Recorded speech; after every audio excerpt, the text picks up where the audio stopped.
The phone rang. Her voice came through, sharp, demanding, excited.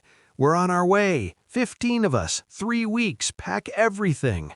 I smiled, slowly, calmly. My heart didn't race, my pulse didn't spike. Instead, a plan began to take shape, precise and lethal in its simplicity. I had just signed the papers, a villa on the ocean, glass walls facing endless blue, a private stretch of sand, and a price tag that made her gasp if she even knew. And now, here she was, my sister, the one I trusted, the one I thought loved me, claiming entitlement to everything I had earned. It wasn't always like this. I grew up in a house that creaked with warmth, Mom's cinnamon rolls on Sunday mornings, Dad's quiet pride when I got my first paycheck, and my sister laughing, tangled hair, bright teeth, her hand always brushing mine. I thought family was sacred. Loyalty wasn't a concept, it was oxygen. I gave her every ounce of trust, every secret, every hope, every sacrifice. But cracks began to appear. Small things, her borrowing money just until next week that never came back, invitations I never got to my own birthday dinners, conversations I overheard where my dreams were mocked, my choices belittled. She smiled in front of me, but I started noticing her eyes, the flicker, the calculation. The confirmation came one evening when I received a friendly tip from a mutual acquaintance. My sister had been feeding lies about me, spreading rumors to potential investors, manipulating others into thinking I was reckless, irresponsible, undeserving. Everything I had built, every sleepless night, every painstaking decision, she had tried to taint. I remember the exact moment I realized. The room went still. The salt breeze from the ocean whispered through the open balcony doors, mocking me. But inside, a quiet clarity settled. Hurt did not move me. Anger did not move me. Strategy did. I didn't lash out. I didn't scream. I waited. I documented. Every conversation, every betrayal, every transaction she tried to meddle in, I recorded, archived, secured. I created a ledger of proof that would make her regret underestimating me. I wasn't impulsive, I was inevitable.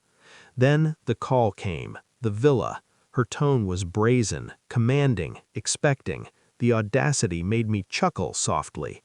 I told her I'd prepare. I hung up and moved through my home with deliberate grace.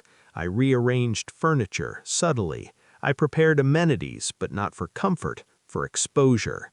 Every door unlocked, every drawer in plain view, every space a silent invitation to her overconfidence. When they arrived, I greeted them with warmth.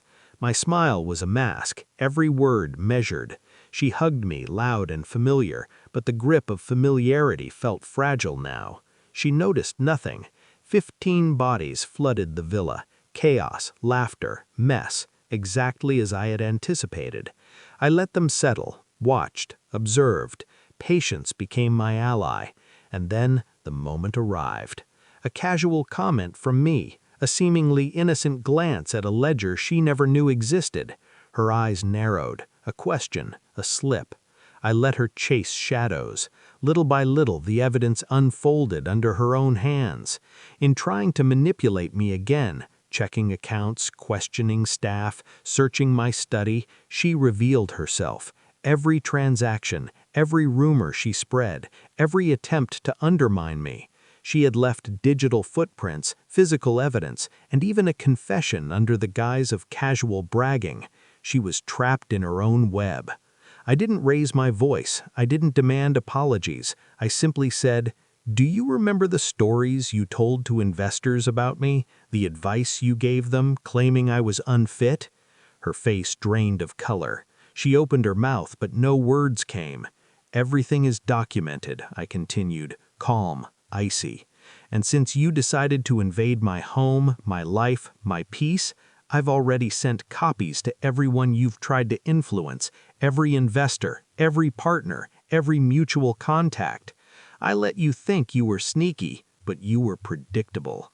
I watched her unravel. Her friends glanced between us, confusion etched in their faces. I didn't need to shout. The power was in the quiet, the control was in the evidence. Her empire of manipulation collapsed silently, methodically. She couldn't argue, she couldn't charm, she couldn't hide. Every claim she made crumbled under its own weight. I had turned her aggression into her exposure. And then finally, I walked to the balcony, the ocean stretching endlessly beyond me. She stood behind, defeated, humiliated, stripped of pretense. I didn't look back. I whispered to the wind, almost to myself. Trust is a luxury, betrayal is a lesson, and justice is exquisite when served cold. I closed the doors, let the waves crash against the shore, and for the first time in years, I felt free. Not vengeful, not anxious, just unstoppable. The villa wasn't just a home, it was a statement, a monument to discipline, intelligence, and the quiet power of a plan executed.